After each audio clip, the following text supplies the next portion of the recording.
Madame Grébert. Nous tenons aujourd'hui à vous interpeller, Monsieur le Président, sur le lien qu'entretient l'institution régionale avec les forces vives d'Auvergne-Rhône-Alpes.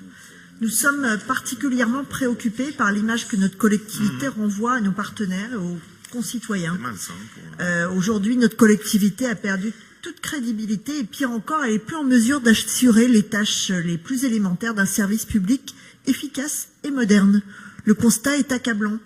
De nombreuses interpellations d'acteurs régionaux, d'élus, de décideurs font part de leur incompréhension et de leur désarroi face au fonctionnement et aux choix de la région.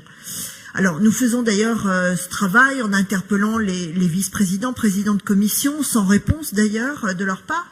Mais on va vous citer aujourd'hui quelques exemples qui nous semblent les plus problématiques. On a des élus qui sont parfois dissuadés de déposer des dossiers pour des fonds européens. On a des acteurs en convention avec la région qui ne sont avertis qu'a posteriori des baisses significatives de subventions, quand il ne s'agit pas d'arrêt pur et simple, ce qui les met dans un équilibre financier bien évidemment très dangereux. On a des délais de versement des subventions qui sont invraisemblables, l'absence de notification des décisions de la commission permanente, notamment négatives et récurrentes.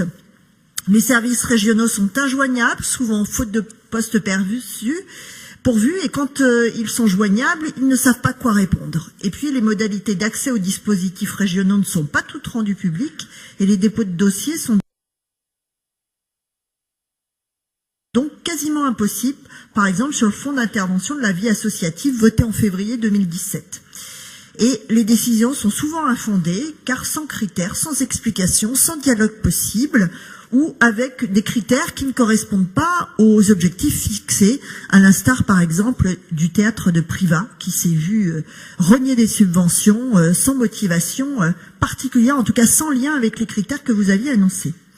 L'argument de la fusion des anciennes régions n'est plus tenable. Tout cela ne relève pas d'une désorganisation, d'un problème managérial, bien au contraire.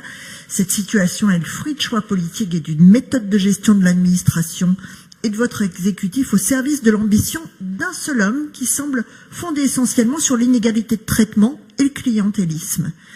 Nous considérons que la façon avec laquelle les décideurs, les citoyens sont traités par notre collectivité est devenue insoutenable.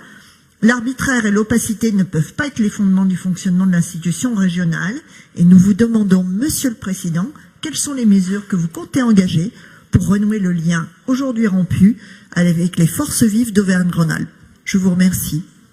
Merci Madame Grébert. Je vous propose en guise de réflexion juste de vous demander 2 secondes si je me permettais de vous parler en utilisant les mêmes termes et la même façon dont vous vous adressez, je crois que j'aurai droit à un scandale de la part de votre groupe.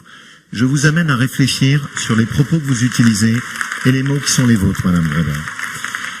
Je passe maintenant à la question 75 du groupe Front National. Oui ? Qui est-ce qui la pose ?